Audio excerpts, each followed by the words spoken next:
पृथ्वी में आ गए। हालेलुया। इसका अर्थ आप और मैं बहुत बहुमूल्य है। हमारी नजर में है या नहीं मालूम नहीं, औरों के नजर में है या नहीं मालूम नहीं, परंतु परमेश्वर के नजर में हम बहुत बहुत बहुत कीमती हैं।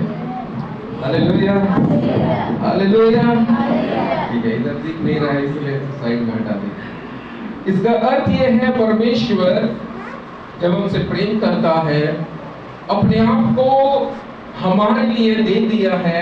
वो परमेश्वर चाहता है, जैसे अभी भाई बता रहे थे कि जो उनके वचन को नहीं सुनता उसका प्रार्थना घृणित ठहरता है। परमेश्वर ने अपने वचन को अपने नाम से भी, परमेश्वर का नाम बहुत उत्तम है और परमेश्वर का नाम बहुत अद्भुत नाम है। उन नामों से भी बढ़कर परमेश्वर अपने वचन को रखा है। Hallelujah, hallelujah. तो परमेश्वर जब अपने वचन को अपने नामों से भी बड़ा उत्तम रखा है, तो परमेश्वर ये चाहते हैं कि हम उनके वचनों में लगातार बने रहें, उनके वचनों को अधिकाई से अपने जीवन में हम बसने दें। जैसे परमेश्वर का वचन कहता है, अधिकाई से परमेश्वर के वचन को अपने हृदय में रखो बोल के, क्योंकि दिन बुरे हैं। दिन कैसा है? परमेश्वर के वचन में लिखा है, ऐसे समय आने वाला है जो अकाल आएगा, वो खाने पीने का अकाल नहीं होगा, परंतु क्या चीज का अकाल होगा? वचन का अकाल। तो जब हमें ऑलरेडी इंफॉर्मेशन दिया जा रहा है, जानकारी दिया जा रहा है, पहले से बताया जा रहा है कि कल बहुत बड़ा भूकंप आने वाला है, या कल बहुत बड़ा बारिश होने वाला है, या कल का कुछ बहुत बड़ा विपत्ति आने वाला है, अगर इंफॉर्मेशन जानकारी पहले से हमारे पास में आ गया है कि कल ऐसा ऐसा घटना होगा, तो हमें क्या करना पड़ेगा? क्या करना पड़ेगा? जो तकलीफ आ रहा है, जो विपत्ति कल आने वाला है, जो मुसीबत कल आएगा जिसे हमें सामना करना है, उसे सामना करने के लिए हमें आज ही तैयारी करना पड़ेगा। आज क्या करना पड़ेगा? बिना तैयारी। अच्छा, कल आएगा, कल देखेंगे। कल आएगा, कल मुसीबत आएगा, कल भूकंप आएगा, कल तूफान आएगा, कल तूफान आएगा, कल देखेंगे। कल आएगा, अगर ऐसा सोचेंगे तो वो अचानक आएगा और उस समय हमारा बुद्धि नहीं चलेगा हमें क्या करना है, और हो सकता है, बहुत संभावना है कि ऐसे समय में हम विनाश हो जाएं या हम नष्ट हो जाएं। परंतु यदि पहले से जानकारी है, पहले से इंफॉर्मेशन है कि कल बहुत बड़ा भूकंप आ रहा है, या फिर बारिश या तूफान, कुछ भी विपत्ति आ रहा है, जैसा विपत्ति आ रहा है, आज से उसके लिए तैयारी, या पहले से अगर उसके लिए तैयारी रहे, तो बहुत ज्यादा संभव है हम उस मुसीबत से बच जाएं। हालेलुया। समझ में आ रहा है?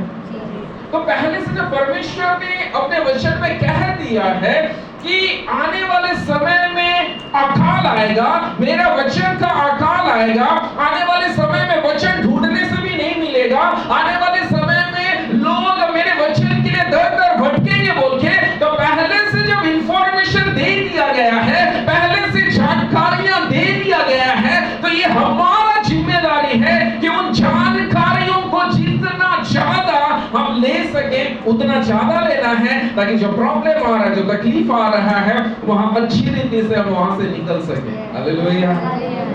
एक समय में परमेश्वर ने मूसा से कहा कि 2 चांदी की दूरियां गढ़कर बनाई जाए। एक वचन पढ़ेंगे जल्दी से। गिनती का किताब उसका 10 अध्याय 1 और 2 पद।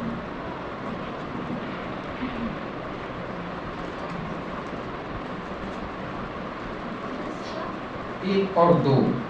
फिर यहोवा ने मूसा से कहा, चांदी की 2 दूरियां गढ़ की बनाई जाए, तुर्क मंडली की बुलाने और छावनियों के प्रस्थान करने में काम लेना है। परमेश्वर ने मूसा से कहा, चांदी की 2 दूरियां गढ़कर बनाई जाए। ध्यान से सुनिएगा, आज इसी वचन में हम थोड़ा सा मनन करेंगे। बाइबल में लिखा है, चांदी की 2 दूरियां बन के गढ़ के बनाया जाए, और ये परमेश्वर का आज्ञा है। परमेश्वर ने मूसा को बोल रहा है कि चांदी की 2 दूरियां बनाई जाए बोल के। तो यहाँ पे दूरही बनाने का बात कहा गया है। क्या बनाने का बात? दूरही। ध्यान से सुनिएगा, ठीक है? तुरही बनाने के बाद, तुरही किस काम के लिए बनाया जाता है, तुरही का पर्पस क्या है, उसका उद्देश्य क्या है, उसका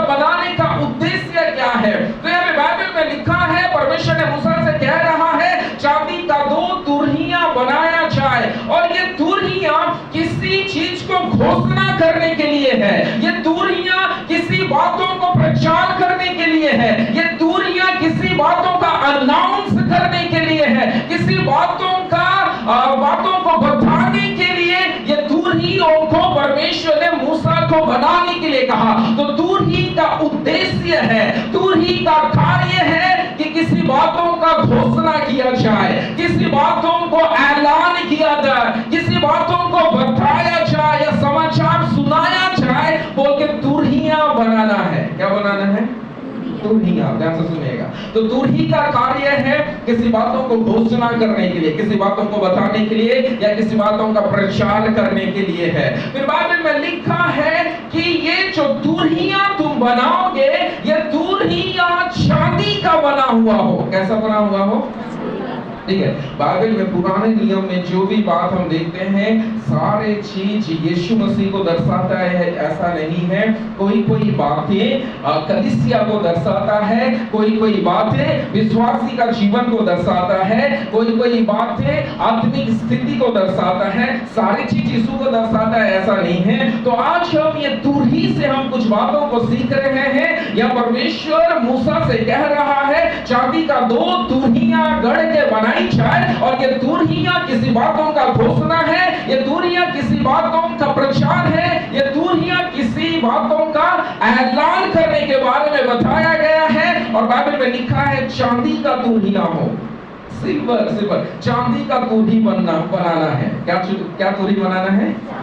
चांदी का। ठीक है, आप लोग साथ में, आप भी बोलिएगा, मैं भी बोलेंगे, ताकि एक साथ में मिलकर सीखेंगे। तो चांदी का, ये चांदी बाइबल में हर चीज का आत्मिक अर्थ है।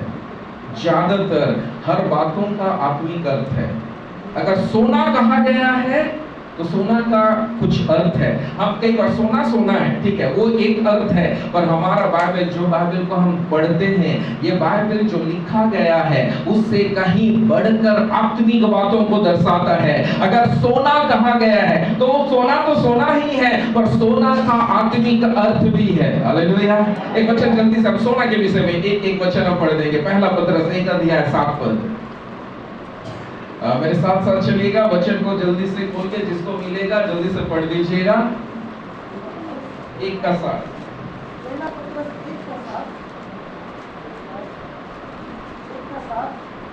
और यह इसलिए है कि तुम्हारा परखा हुआ विश्वास जो आग से ताए हुए नासवान सोने से भी कहीं अधिक बहुमूल्य है। तो सोना अगर कहा जा रहा है तो ये सोना विश्वासियों का विश्वास को दर्शाता है। हालेलुया। और भी बहुत सारे अर्थ हैं, हम बहुत सारे अर्थ को नहीं देखेंगे, कुछ बातों को मैं आपको बता रहा हूँ। सोना डिविनिटी को भी दर्शाता है, गोल्ड डिविनिटी को, डिविनिटी बोलने से ईश्वरत्या या तो अलौकिक बातों को भी दर्शाता है। वैसा ही अगर पीतल कहा जाए, ब्रास, पीतल कहा जाए, बाइबल में अगर पीतल कहा गया है, पीतल क्या को दर्शाता है? आपको याद है एक समय में इस्राएली लोग बहुत पाप कर रहे थे। पाप करने के कारण उनके बीच में जहरीला सांप भेजा गया। जहरीला सांप सबों को डांस रहा था। उस समय में इस्राएली लोग मूसा के पास में जाने लगे, हम मर रहे हैं, जहरीला सांप हमें डांस रहा है, हम क्या करें? तो मूसा ने परमेश्वर से प्रार्थना किया, और जब परमेश्वर ने कहा ठीक है, एक पीतल का सांप बनाया जाए और ऊंचे पर खंभे पर उसको लटकाया जाए, और जितनों को सांप काटा है वो व्यक्ति उस पीतल के सांप को अगर देख लेंगे तो वो ठीक हो जाएंगे। हालेलुया। तो पीतल क्या दर्शाता है? पीतल, ब्रास सफरिंग को, दुख को, ताड़ना को, कष्ट को दर्शाता है। पीतल कष्ट को दर्शाता है। मैं कुछ आप लोगों को बता रहा हूँ। वैसा ही यहाँ पे परमेश्वर ने मूसा से कहा है चांदी का 2 दूरी बनाना। क्या चीज का बनाना है? ये चांदी क्या दर्शाता है? चांदी किसके बारे में है? हम सुने, सोना विश्वासी लोगों का विश्वास को दर्शाता है। सोना डिविनिटी को, अलौकिक चीजों को दर्शाता है। हमने सुना जो ब्रास है वो ब्रास दुख, कष्ट या फिर सफरिंग को दर्शाता है। पर ये चांदी क्या दर्शाता है? चांदी छुटकारा या उद्धार को दर्शाता है। हालेलुया। चांदी सल्वेशन या रिडिम्पशन को दर्शाता है, चांदी छुटकारा को दर्शाता है, चांदी एक प्रकार से उद्धार को दर्शाता है। इसलिए पुराने नियम में, पुराने समय में कोई भी व्यक्ति अगर पाप करता था तो उन्हें याजक लोग कुछ उन्हें दंड देते थे। दंड बोलने से उनको कुछ देना पड़ता था। उस पाप से छुटकारा पाने के लिए किसी जानवर का बलिदान करना पड़ता था और कुछ सेकेंड चांदी का सिक्का देना पड़ता था। पुराने नियम में अगर छुटकारा पाना है, उद्धार पाना है, कोई पाप अगर हो गया है, पाप बलि देना है, पाप अगर किया तो पाप बलि, अन्न बलि, दोष बलि, ऐसा बहुत सारा है, मेल बलि, बहुत कुछ है। मैं सारी बातों को नहीं बोल रहा हूं, पर बस इतना जानना है, पुराने समय में अगर कोई पाप करता था तो उनका छुटकारा के लिए चांदी का सेकेंड या चांदी का सिक्का दिया जाता था और बलिदान भी, जानवरों का बलिदान भी दिया जाता था। इसका मतलब चांदी क्या दर्शाता है बोलने से, चांदी छुटकारा को दर्शाता है और चांदी उद्धार को दर्शाता है। हालेलुया। आप मेरे साथ समझ रहे, इतना दूर समझ गए, इतना दूर समझ गए। और जब परमेश्वर ने मूसा से कहा चांदी का 2 तुरहियां बनाना, कितना तुरहियां, तो 2 प्रकार का संदेश है। हालेलुया। 2 प्रकार, 2 तुरहियां बनाना मतलब 2 प्रकार का कुछ घोषणा होने वाला है, 2 प्रकार का कुछ समाचार निकलने वाला है, 2 प्रकार का कुछ बातों का ऐलान करना है, क्योंकि 2 चांदी का तुरहियां बनाना। और चांदी क्या दर्शाता है, छुटकारा को दर्शाता है, उद्धार को दर्शाता है। और हम जानते हैं हमारा उद्धार कैसे हुआ है, हमारा उद्धार कैसे हुआ है, क्या सुनने के द्वारा हमारा उद्धार हुआ है। हम क्या सुने और उद्धार पाए, हाँ उसको क्या बोलते हैं, मत्ती मरकुस लूका यूहन्ना 4 किताब को क्या बोलते हैं, हाँ क्या सुनने के द्वारा उद्धार हुआ है, हाँ वैसे बोलिए तो अच्छा लगेगा, ये अच्छा शब्द है। क्या सुनने से हमारा उद्धार हुआ है, हाँ तो चांदी उद्धार को दर्शाता है, चांदी छुटकारा को दर्शाता है। तो छुटकारा हम कैसे पाते हैं, छुटकारा सुसमाचार सुनने के द्वारा हम प्राप्त करते हैं। अर्थात कोई व्यक्ति, कोई परमेश्वर का दास या दासी या कोई भी व्यक्ति परमेश्वर का सुसमाचार का घोषणा किया, ऐलान किया, प्रचार किया, जिसको सुनने के द्वारा हमने उद्धार पाया, सुनने के द्वारा हमने। पर बाइबल यहां हमें सिखा रहा है 2 प्रकार का घोषणा है, 2 प्रकार का चांदी है, हम ऐसा बोल सकते हैं 2 प्रकार का सुसमाचार है। हालेलुया। थोड़ा कंफ्यूज नहीं होना है, हम जैसे जैसे आगे बढ़ेंगे हमें समझ में आ जाएगा, पर ध्यान से सुनना है। आप ऐसा मत सोचिए पास्टर कहां से आया, क्या सीख के आया, 2 प्रकार का सुसमाचार के बारे में बोल रहा है। आज तक तो हमने एक ही प्रकार का सुसमाचार के बारे में सुना है, यीशु के बारे में सुसमाचार सुनाना है, लोग उसको सुनेंगे, यीशु को विश्वास करेंगे, अपने पापों से मन फिराएंगे और उद्धार पाएंगे, यही हम जानते हैं। एक प्रकार का सुसमाचार है ये पास्टर, और एक प्रकार का सुसमाचार कहां से लेके आ गया। ऐसा अगर है तो धीरज करके बैठना है, अभी टाइम है, हम लोग आगे सुनते जाएंगे तो हमें मालूम चलेगा कि और एक प्रकार का भी सुसमाचार है। Hallelujah, hallelujah. यहाँ पे जब हमने पढ़ा तो परमेश्वर का वचन हमें बताया 2 प्रकार का तुरहियां, चांदी का तुरहियां बनाना, 2 चांदी का तुरहियां बनाना, क्या काम के लिए बनाना लिखा था, पढ़े, ध्यान से पढ़े। वही गिनती का किताब 10 का 1 और 2 में किस लिए, क्या कारण से बनाने के लिए परमेश्वर ने कहा था। हाँ जल्दी जल्दी, मंडली को बुलाने के लिए। ध्यान से सुनिएगा, ये चांदी का 2 तुरहियां का उद्देश्य था। जब ये तुरहियां बजाई जाए, ये तुरहियां का शब्द जब सुनाई दिया जाए, तो ये तुरहियां मंडली को इकट्ठा करने के लिए है। हालेलुया। मंडली को क्या करने के लिए है, इकट्ठा करने के लिए। और किस काम के लिए है, और किस काम के लिए, उसके बाद ही लिखा है। हाँ। और मंडली का प्रस्थान करने के लिए मंडली कर, अर्थात परमेश्वर ध्यान से सुनेगा नहीं तो गड़बड़ हो जाएगा।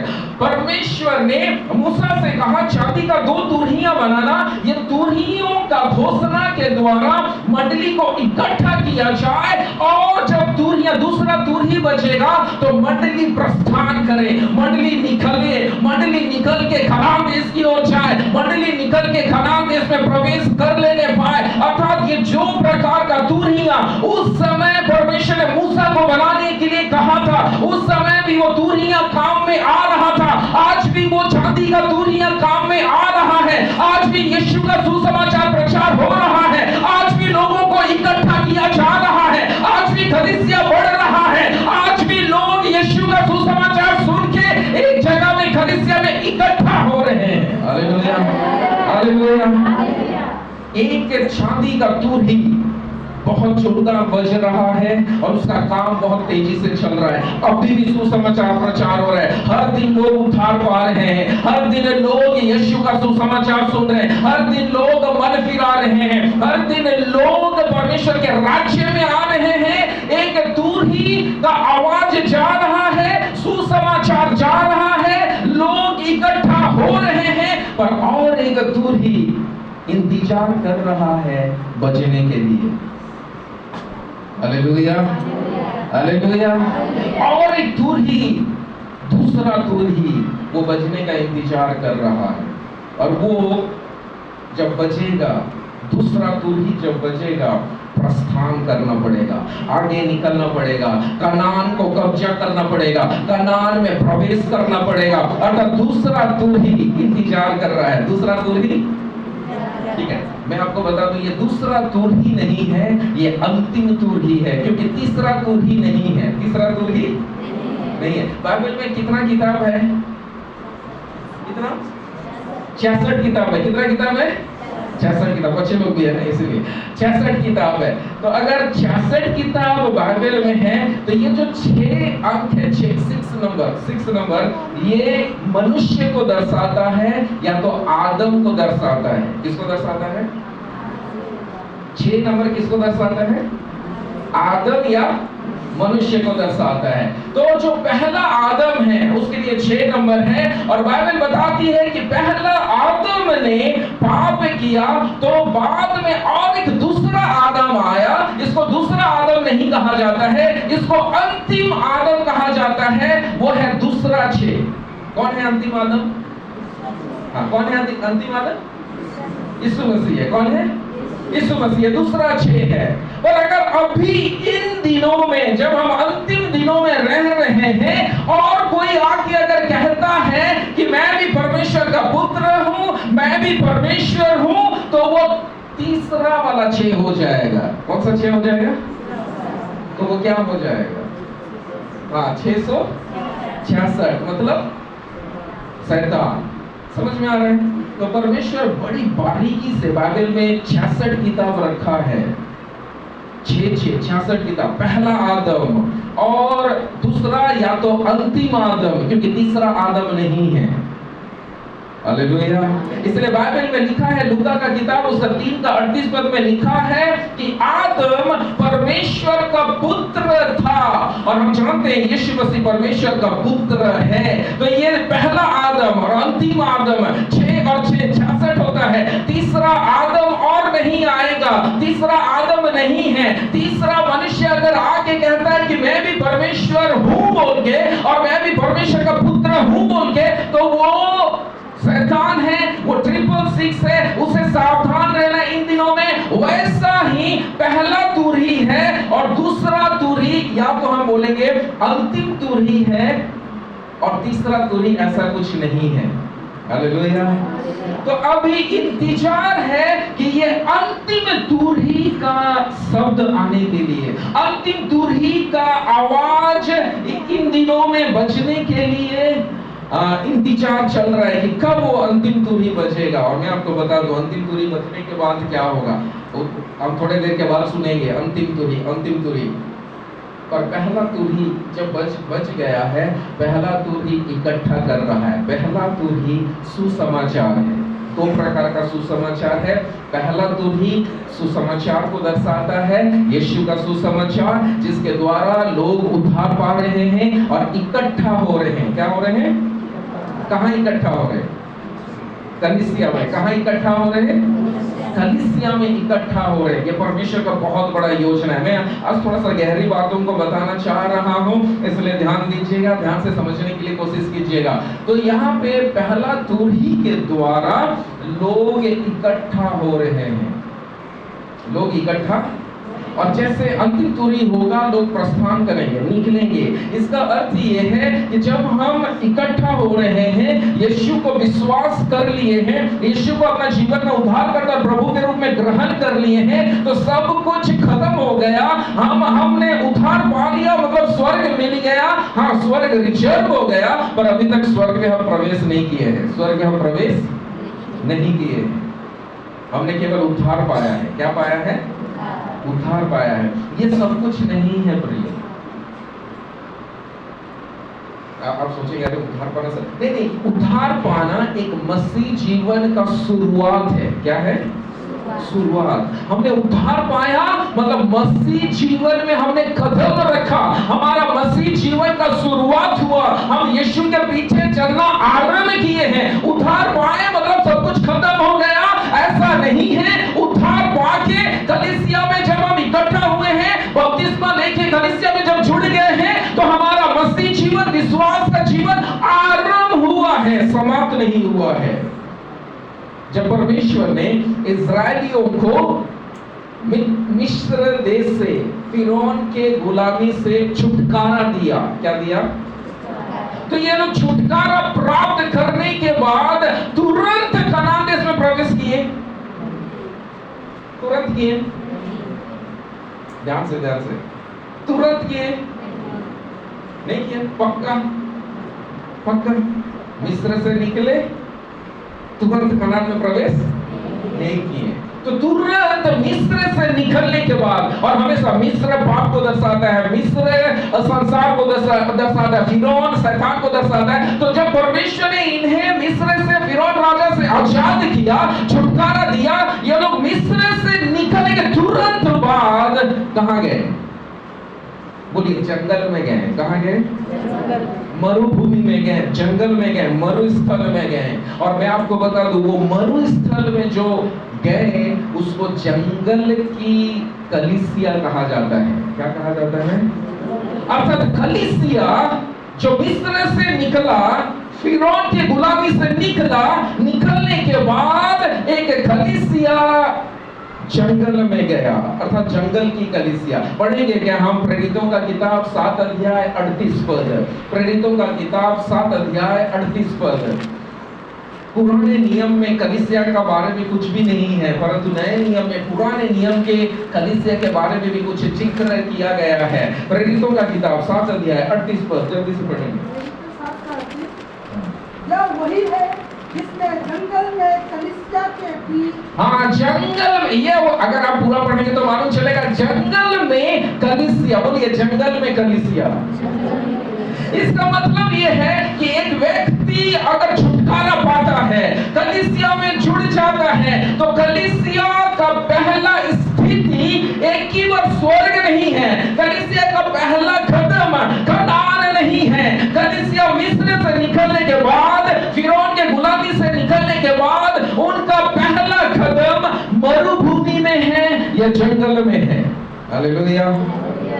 इसका अर्थ ये है, आज जब कलीसिया, हम जो कलीसिया हैं, हम जो यीशु पे विश्वास किए हैं, संसार में से हम निकल गए हैं और अभी वास्तव में हम मरुभूमि में चल रहे हैं, हम जंगल में चल रहे हैं। कहाँ चल रहे हैं?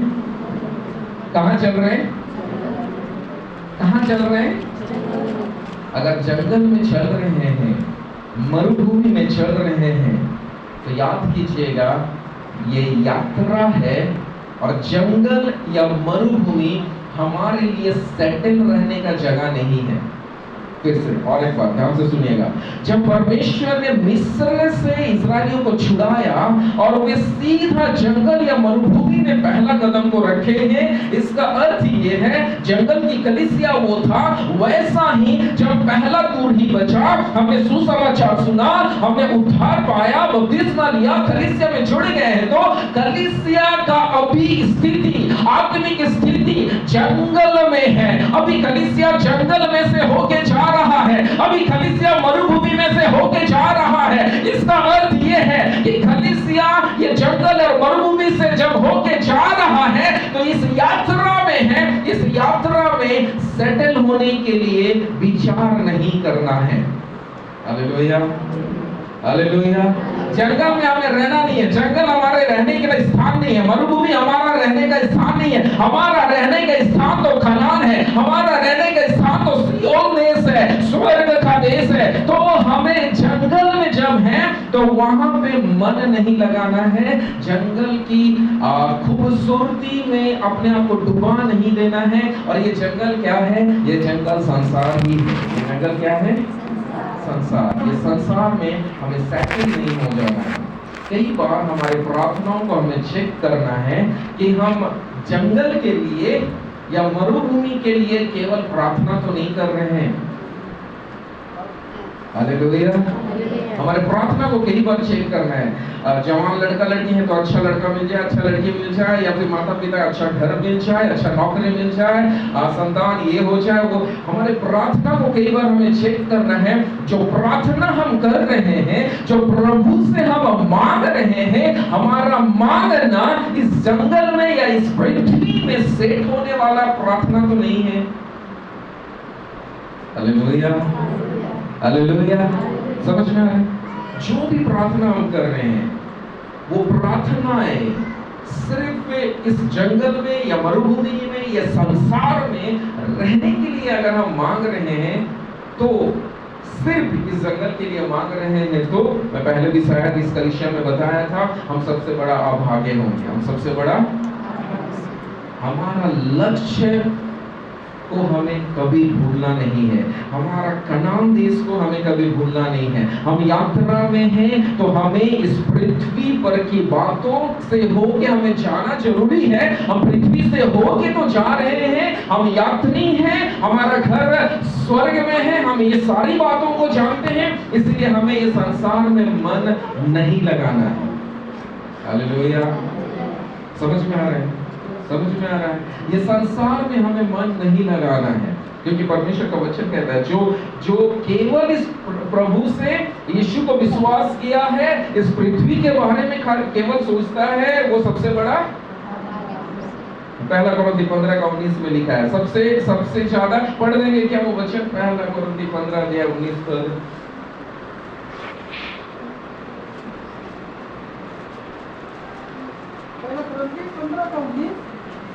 यदि हम केवल इसी जीवन में मसीह से आशा रखते हैं तो हम सब मनुष्य से अधिक अभागे हैं। हाँ, सब मनुष्यों से अधिक अभागे हैं। हालेलुया। तो हमारा टारगेट इस पृथ्वी, इसका मतलब मैं ये नहीं बोल रहा हूँ कि पृथ्वी को छोड़ के हवा में आत्मिक हो जाना है, हवा में उड़ना है, हवा खाना है, नहीं। इस पृथ्वी में रह रहे, पृथ्वी का हर एक जिम्मेदारी हमें करना है, पर हमारा लक्ष्य को हमें नहीं भूलना है। हालेलुया। हम विश्वासी हैं, हम यीशु का संतान हैं, हम यीशु का बेटा बेटी हैं। हमारा लक्ष्य, हमारा टारगेट, हमारा सोच विचार आने वाले दिनों के लिए, स्वर्ग के लिए, सिय्योन देश के लिए लगा रहना चाहिए। मैं उसको बता रहा हूँ, ये यात्रा में जो आ रहे हैं वो टेम्पररी है, थोड़े समय के लिए है, आ रहा है, जा रहा है, इसमें हमें मन नहीं लगाना है। हालेलुया। तो पहला तूड़ी जब बचा, पहला सुसमाचार, जिस सुसमाचार के द्वारा लोग इकट्ठा हुए हैं, कलीसिया में इकट्ठा हुए हैं। पर मैं आपको बताना चाहता हूँ, और बहुत लोग ये नहीं जानते कि दूसरा सुसमाचार भी है, क्योंकि दो तूड़ी है, अंतिम तूड़ी है, ये दूसरा तूड़ी, अंतिम तूड़ी, और एक सुसमाचार है जिसे तेजोमय सुसमाचार कहा जाता है। क्या सुसमाचार कहा जाता है? तेजो में सुसमाचार, ये इंग्लिश में बोलता है ग्लोरियस गॉस्पेल, ग्लोरियस गॉस्पेल है। तेजो में सुसमाचार है और ये सुसमाचार है बोल के बहुतों को मालूम नहीं। हम पढ़ेंगे क्या 2 कोरिन्थी 4 अध्याय का 4 पद, 2 कोरिन्थी 4 अध्याय 4 पद।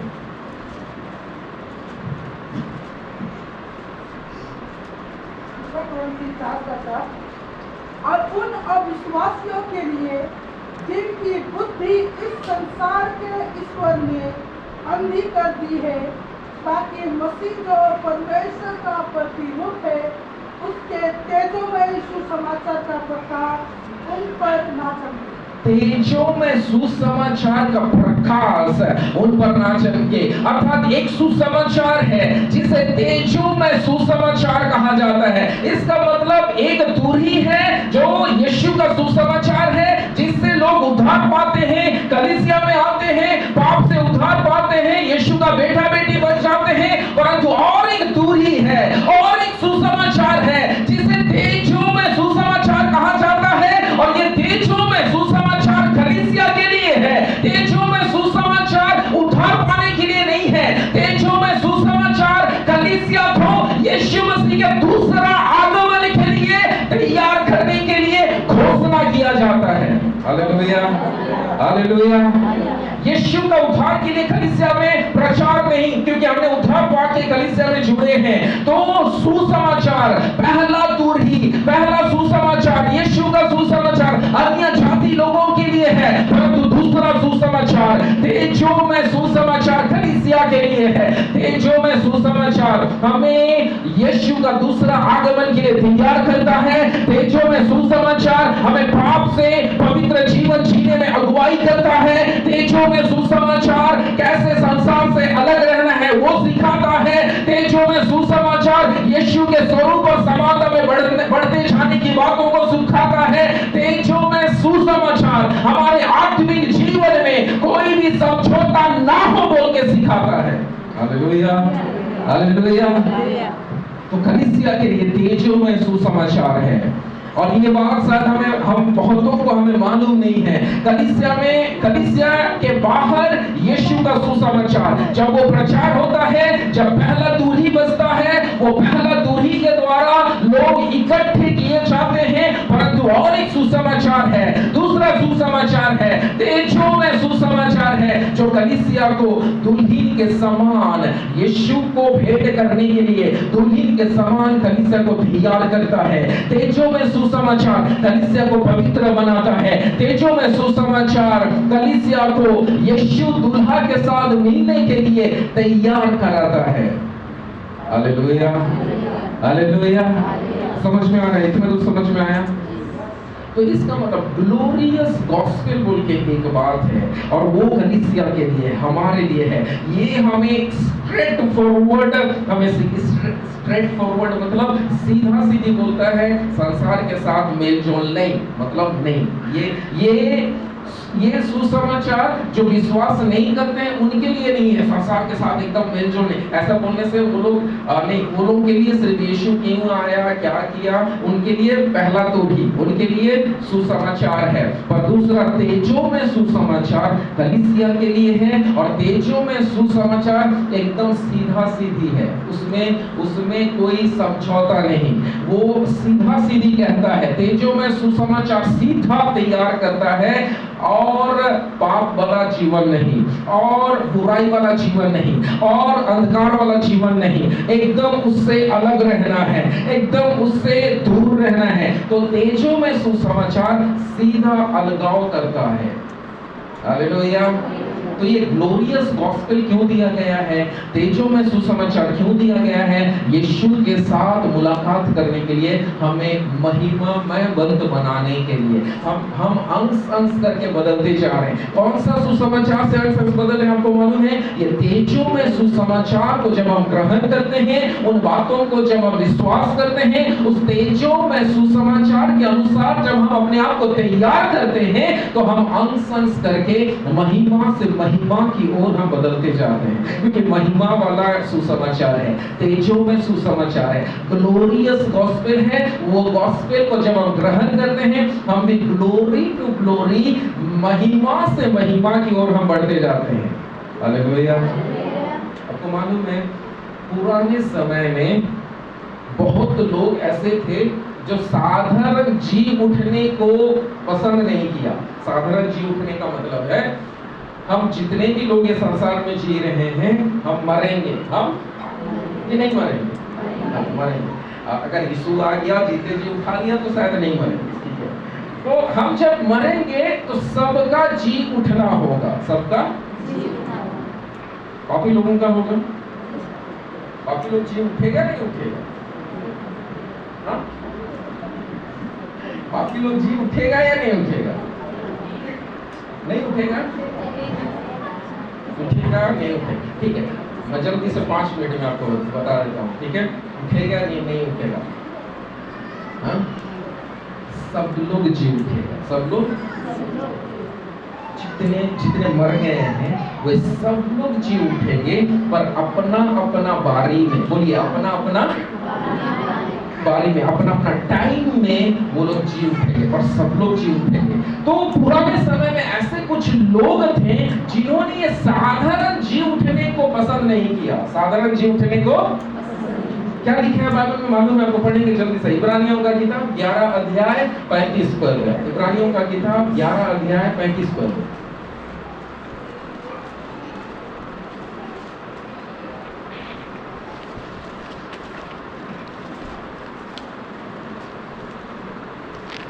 यानी 11 का 35। हाँ। स्त्रियों ने अपने मरे हुओं को फिर जीवित पाया। स्त्रियों ने प्रार्थना करके, विश्वास करके अपने मरे हुओं को फिर जीवित पाया। कितनों तो मार खाते खाते, पर कितने तो मार खाते खाते मर गए और छुटकारा ना चाहा। और मार खाते खाते मर गए और छुटकारा ना चाहा, इसलिए कि उत्तम पुनर्स्थापना के भागी हो। इसलिए कि उत्तम पुनरुत्थान के भागी हो। Hallelujah, hallelujah. अर्थात एक साधारण पुनरुत्थान है, साधारण जी उठना है, और एक जी उठना है जिसको उत्तम पुनरुत्थान कहा जाता है। क्या पुनरुत्थान? क्या पुनरुत्थान? उत्तम पुनरुत्थान। Hallelujah, hallelujah. थोड़ा गहरा हो रहा है, समझने के लिए थोड़ा मुश्किल हो रहा है, कोई बात नहीं, पर ये समझना है कि तेजो में सुसमाचार हमें साधारण जी उठने के भागीदारी नहीं बनाता है।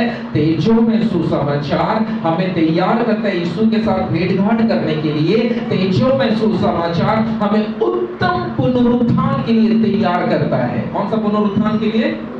उत्तम पुनरुत्थान के लिए हमें तैयार है। इसलिए बाइबल में लिखा है कितने तो मार खाते खाते मर गए ताकि उत्तम पुनरुत्थान के भागी हो जाए, उत्तम पुनरुत्थान के भागी हो जाए। तो आपको मैं बता रहा हूं कि तेजो में सुसमाचार उत्तम पुनरुत्थान के भागी हमें कर देता है। और मैं अभी बता रहा था सबका पुनरुत्थान होगा। क्यों सबका पुनरुत्थान होगा?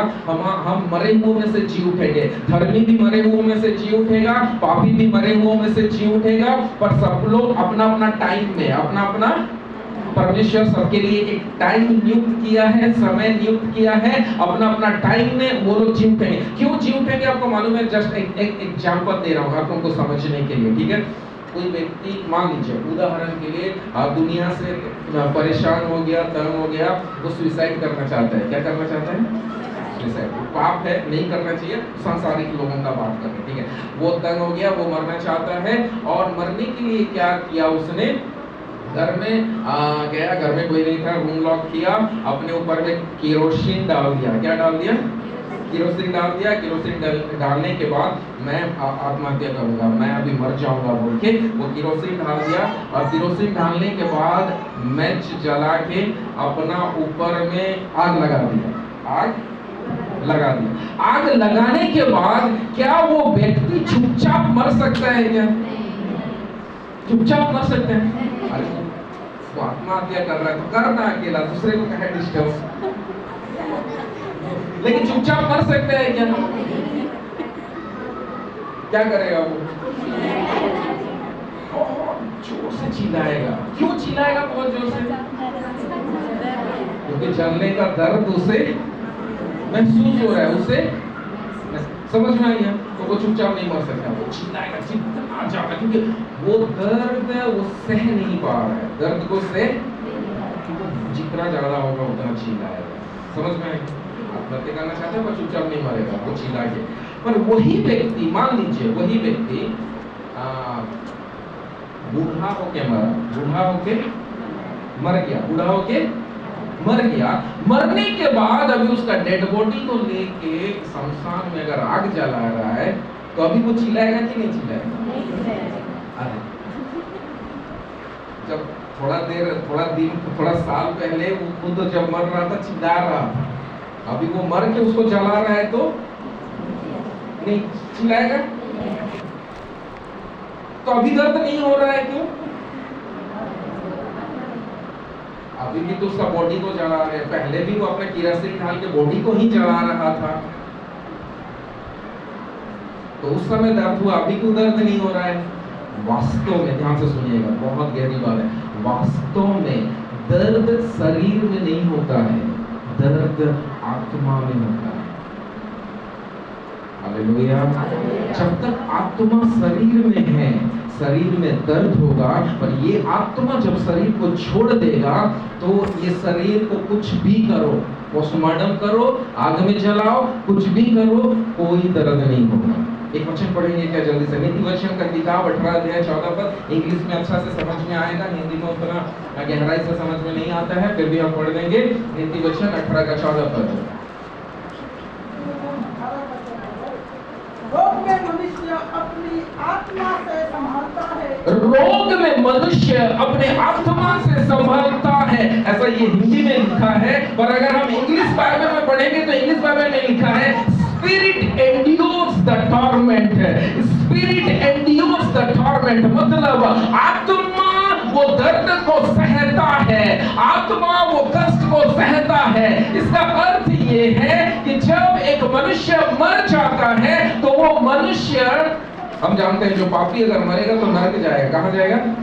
नरक। तो उसका आत्मा अगर नरक में जाएगा तो आत्मा को कौन चला सकता है?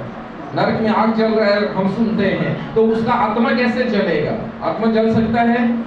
नहीं। इसलिए एक पापी को भी नरक में नरक का आग को सहने के लिए एक शरीर दिया जाएगा, एक शरीर दिया जाए। वैसा ही एक धर्मी व्यक्ति भी जब मरे हुओं में से जी उठेगा तो स्वर्ग को अनुभव करने के लिए भी एक आत्मिक देह दिया जाएगा, स्वर्गीय देह दिया जाएगा। इस पृथ्वी को अनुभव करने के लिए हमें पृथ्वी का देह दिया गया है, पृथ्वी का देह दिया गया है। वैसा ही इस पृथ्वी को छोड़ने के बाद मर के जी उठने से, चाहे धर्मी है चाहे पापी है, हमें शरीर दिया जाएगा, आत्मिक शरीर दिया जाएगा। क्या शरीर? जल्दी से निकालेंगे क्या? पहला कोरिन्थी 15 अध्याय। बहुत वचन में बोल रहा हूँ ताकि आप लोग ऐसे मत सोचे कि मैं कहीं से सोच के बोल रहा हूँ, पर सब कुछ वचन में है। पहला कोरिन्थी 15 अध्याय 44 पहला कोरिन्थी 15 अध्याय 44 पद 44। स्वाभाविक देह बोई जाती है, स्वाभाविक देह बोई जाती है और आत्मिक देह जी उठती है। हाँ, आत्मिक देह, इसका मतलब आत्मिक देह दिया जाएगा। जब हर मरे हुए व्यक्ति को एक देह दिया जाएगा, जिस देह को कहा जाता है आत्मिक देह। बोलिए आत्मिक देह। तो वो धर्मी लोगों को भी मिलेगा, पापी लोगों को भी मिलेगा। लेकिन मैं आपको बता दूं, पापी लोगों को नरक का दंड सहने के लिए दिया जाएगा, पर धार्मिक लोगों को जो आत्मिक देह दिया जाएगा वो थोड़ा अलग है। वो देह के बारे में लिखा गया है, वो स्वर्गीय देह है, वो महिमामय वाला देह होगा। हम उसी का 40 को पढ़ लेंगे क्या? 40 वही पहला कोरिन्थी 15 अध्याय 40 पर। स्वर्गीय देह है, स्वर्गीय देह है और पार्थिव देह भी है। और ये पार्थिव देह है, ये मिट्टी का देह है। वैसा ही स्वर्गीय देह भी है। कौन सा देह है? स्वर्गीय देह। इसका मतलब सबका जी उठना होगा, सब अपना अपना टाइम में जी उठेंगे, सबको आत्मिक देह दिया जाएगा, नरक में सहने के लिए भी देह दिया जाएगा, स्वर्ग में जाने के लिए स्वर्गीय देह दिया जाएगा। तो ये दूसरा तुरही, ये तेजोमय सुसमाचार हमारे पार्थिव देह को स्वर्गीय देह में बदलने के लिए ये दूसरा तुरही है। ये तेजोमय सुसमाचार कलीसिया में सुनाया जाता है ताकि हम किसी न किसी रीति से ये स्वर्गीय देह को धारण कर लें। Hallelujah, hallelujah. इसलिए तेजो में सुसमाचार कलीसिया के लिए बहुत जरूरी है। तेजो में सुसमाचार कलीसिया को तैयार करता है महिमा के साथ स्वर्ग के राज्य में प्रवेश होने के लिए, स्वर्गीय देह को धारण करने के लिए, आत्मिक देह को धारण करने के लिए, ताकि हम स्वर्ग का अनुभव कर सके, स्वर्ग का अनुभव कर सके। हालेलुया। ठीक है, और थोड़ी बातों का हम समझ लेते हैं। ये खत्म नहीं हुआ है, थोड़ा लंबा है, लेकिन हम समझने के लिए कोशिश करेंगे। जब आदम ने पाप किया, पाप करने के कारण क्या हुआ? क्या हुआ? क्या चला गया आदम से? क्या चला गया? अच्छा, पढ़ देंगे क्या? तो रोमी 3:23, और हमें मालूम है रोमी 3:23 में क्या लिखा है? क्योंकि सबने पाप किया और परमेश्वर के महिमा से रहित हैं। तो जब आदम ने पाप किया तो क्या हुआ? ग्लोरी चला गया, महिमा चला गया। और ये तेजो में सुसमाचार हमें फिर से वो महिमा वापस देने के लिए, वो ग्लोरी वापस देने के लिए हमें तेजो में सुसमाचार दिया गया है। क्या सुसमाचार दिया गया है? तेजो में सुसमाचार दिया गया है। हालेलुया। तो हम जितने हम सोचते हैं कि हमने उद्धार पा लिया, कितने लोग हम सोचते हैं उद्धार पा लिया? कितने लोग हम उद्धार पा लिए? सबने उद्धार पाए? पक्का पक्का उद्धार पाए? पढ़ेंगे, एक वचन पढ़ेंगे, रोमियों का किताब, उसका 13 अध्याय 11 पद।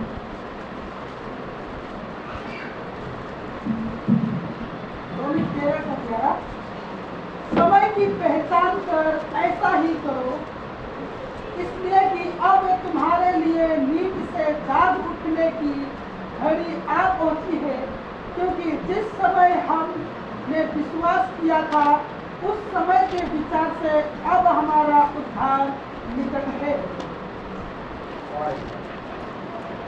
ध्यान से सुनेगा, एक लाइन ध्यान से सुनेगा।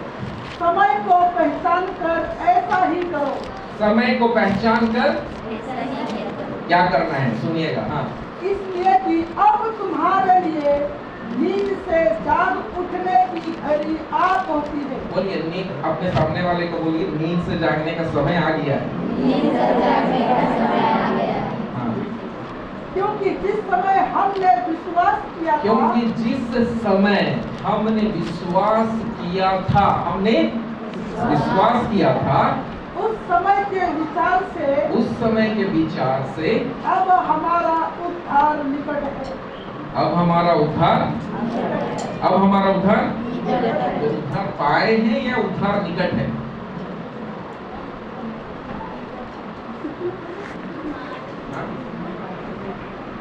मैंने अभी पूछा कौन कौन उद्धार पाया है, तो सबने पाया है बोला। फिर अभी लिखा है उद्धार निकट है। उद्धार तो पाए हैं, उद्धार पाए हैं या निकट है? हाँ?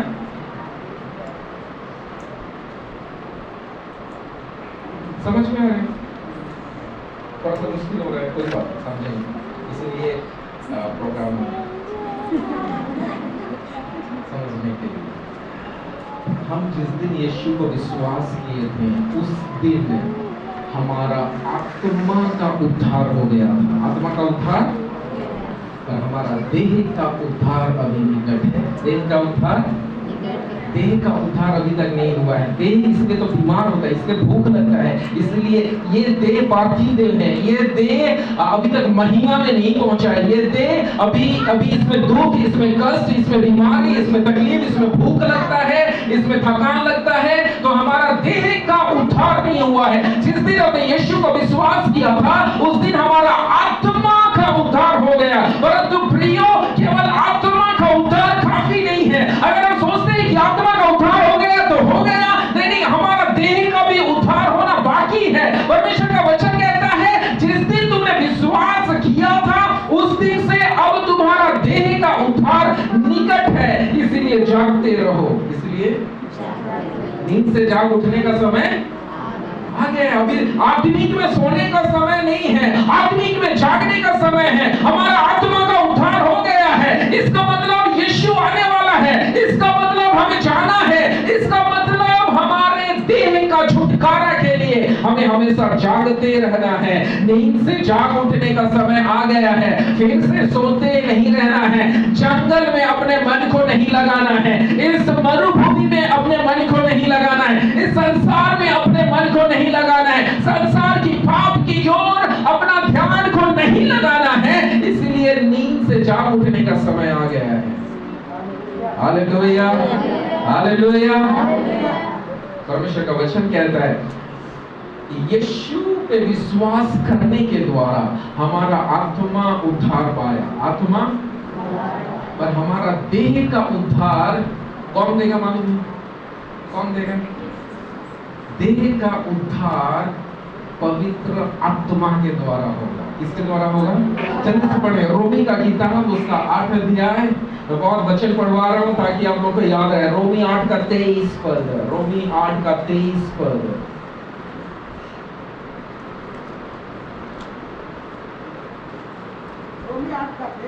यीशु मसीह के द्वारा हमारा आत्मा का उद्धार हुआ है।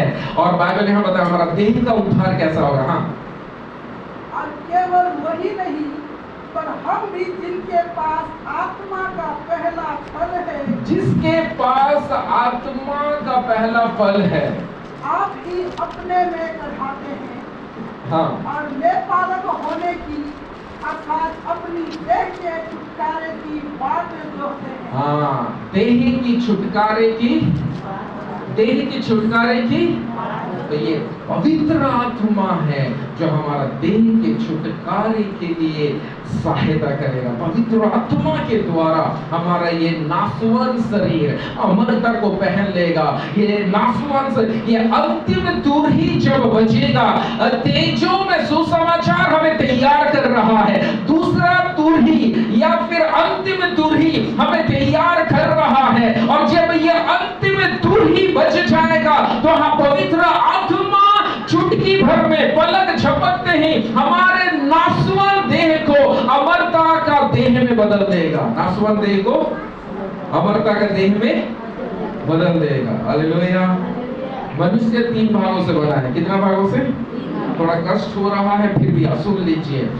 मनुष्य देह से, प्राण से और आत्मा, 3 भाग है। कितना भाग? तो हमारा आत्मा, जिस दिन हमने यीशु को विश्वास किया, हमने उद्धार पाया। हमारा आत्मा उद्धार पाया। हमारा आत्मा उद्धार पाया। जिस दिन यीशु आएगा दोबारा हमें लेने के लिए, हमारा देह का उद्धार हो जाएगा। देह का उद्धार। और हमारा प्राण का उद्धार कौन करेगा? आत्मा का उद्धार यीशु ने किया। यीशु पे विश्वास करें। हमारा देह का छुटकारा पवित्र आत्मा के द्वारा हुआ। हमारा प्राण का छुटकारा कैसा होगा? कौन करेगा? पढ़ेंगे याकूब का किताब 1 अध्याय 21 पद। याकूब 1 अध्याय 21 पद। हाँ, इसलिए सारी मलिनता और बैर भाव को की बढ़ती को दूर करके उस वचन को नम्रता से ग्रहण कर लो जो हृदय में बोया गया और जो तुम्हारे प्राणों का उद्धार कर सकता है। जो तुम्हारे उस वचन को, जो तुम्हारे हृदय में बोया गया, जो तुम्हारे प्राणों का उद्धार कर सकता है। हालेलुया। तो हमारा प्राण का उद्धार वचन से है। बोलिए, प्राण का उद्धार वचन से। इसका मतलब जब आप वचन सुन रहे हैं, आपका प्राण का उद्धार हो रहा है। जिस क्षेत्र में शैतान पकड़ के रखा है, जिस क्षेत्र में आप इस जंगल में मन लगा रहे हैं, जिस क्षेत्र में आप इस मरुभूमि की ओर अपना नजर को लगाए हुए हैं, जिस क्षेत्र में आप कमजोर हैं, जब परमेश्वर के जीवित वचन को आप अभी सुन रहे हैं, तो आपका प्राण का उद्धार हो रहा है। Hallelujah, hallelujah.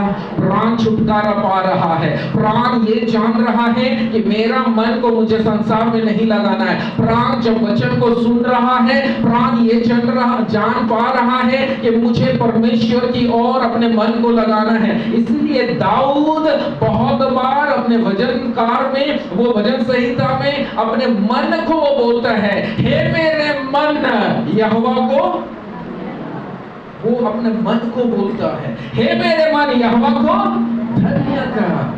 हे मेरे मन, हे बहुत वचन मिलेगा। राजा दाऊद भजन संहिता में अपने मन को बोला है, मन को बार बार बोला है। परमेश्वर के वचन की ओर अपने मन को लगाना है, सबसे अधिक अपने मन की रक्षा करना है। नीति वचन में लिखा है। तो ये मन का उद्धार वचन के द्वारा है। किसके द्वारा है? वचन के द्वारा। हालेलुया। कितना टाइम?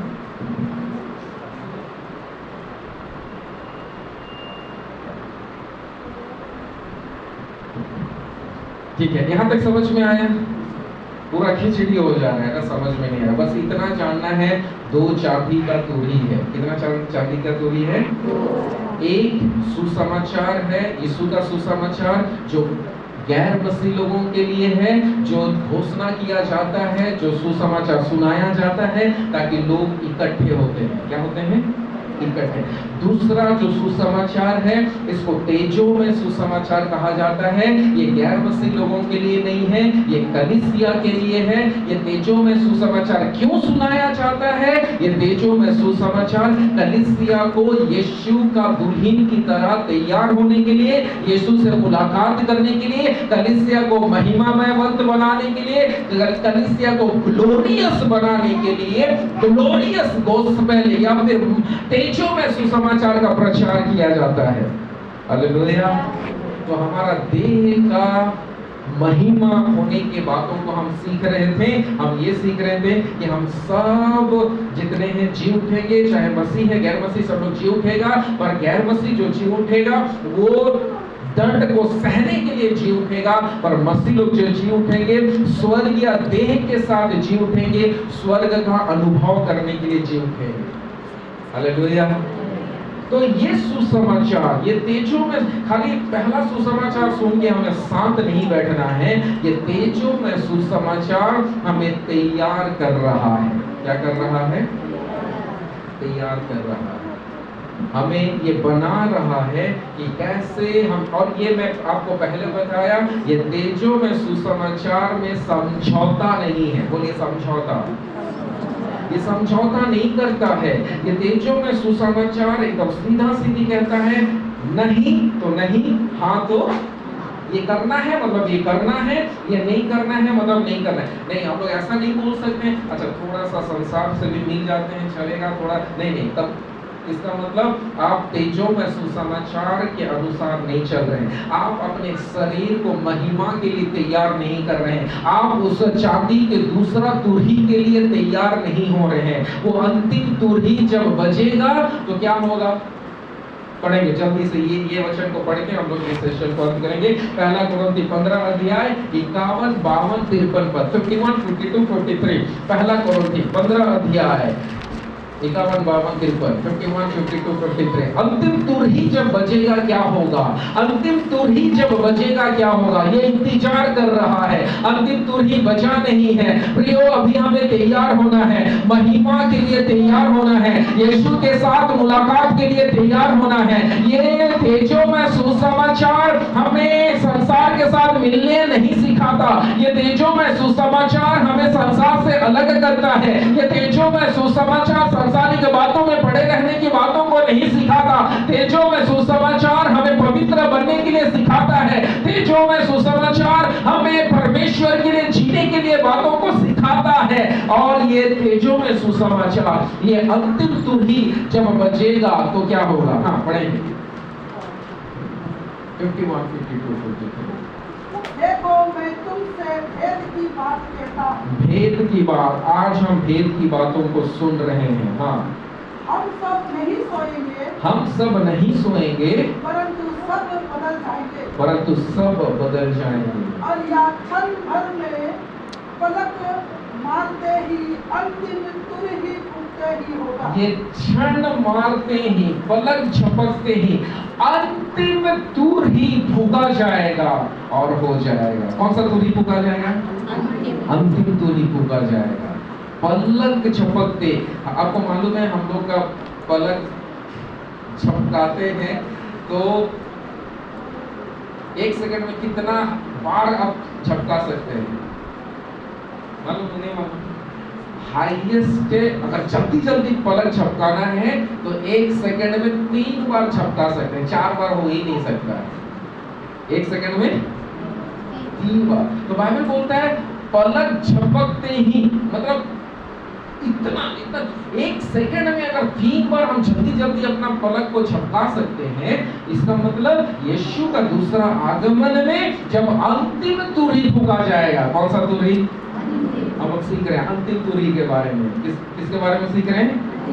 तेजों में सुसमाचार के बारे में, अंतिम तुरही के बारे में। और ये अंतिम तुरही जैसा ही फूका जाएगा, पलक झपकते ही बहुत बदलावट आएगा। क्या क्या बदलावट? हाँ पढ़ेंगे, और एक बार 51 से पढ़ेंगे। हाँ, देखो मैं तुमसे भेद की बातें कहता हूँ। हाँ, हम सब नहीं सोएंगे, हाँ, परंतु सब बदल जाएंगे। हाँ। या क्षण भर में पलक मारते ही अंतिम तुर ही फूकते ही होगा, क्योंकि तुर ही फूकी जाएगी और मुर्दे अविनाशी दशा में उठाए जाएंगे। तुरही फूकी जाएगी और मुर्दे अविनाशी दशा में उठाए जाएंगे। ठीक है, और हम बदल जाएंगे। हम बदल जाएंगे, क्योंकि अवश्य है कि या नाशवन दे अविनाश को पहन ले। क्योंकि अवश्य है कि ये नाशवन दे अविनाश को पहन ले, और या मरण हर दे अमरता को पहन ले। ये मरण हर देह अमरता, इसका मतलब हमारा मरण हर देह अमरता को पहनने के लिए एक तेजो में सुसमाचार सुनाया जा रहा है। अंतिम तुरही फूकने से पहले प्रयोग कलीसिया में बताया जा रहा है। अपने आत्मिक जीवन के साथ कोई कॉम्प्रोमाइज नहीं, अपने आत्मिक जीवन के साथ कोई खिलवाड़ नहीं है। ये सारी रहस्य की बातों को परमेश्वर ने अपने वचन में पहले से कह दिया है। अपने आत्मिक जीवन में कोई कमजोरी नहीं, अपने आत्मा को हमेशा हमें जला के रखना है। हमारे आत्मिक जीवन के लिए हमें जागते रहना है। हमें संसार के साथ, मैं बताना चाहता हूं, संसार क्षण भर का है। मैं हमेशा हमेशा हमेशा कहता हूं, पिछले बार भी मैंने कहा था कि 3 पीढ़ी से ज्यादा हम याद नहीं रखते हैं, याद नहीं रखते हैं। इसलिए आज हम हैं, 3 पीढ़ी के बाद कोई हमें भी याद नहीं करेगा। यहाँ तक कि अपना बाल बच्चे लोग हमें नाम भी नहीं जानेगा, नाम भी दुखी, आप भी नहीं जानते हैं अपना तीसरा पीढ़ी का ऊपर वाले का नाम, आपको भी मालूम नहीं है। तो आप ये भी सोच के रखिए कि आपके तीसरा पीढ़ी के बाद आपका भी नाम कोई नहीं जानेंगे। इसका अर्थ ये है, ये संसार में मन लगाना नहीं है। हम थोड़ी देर अपने पांव के बल खड़े हो जाएंगे, हम प्रार्थना करेंगे इस समय में।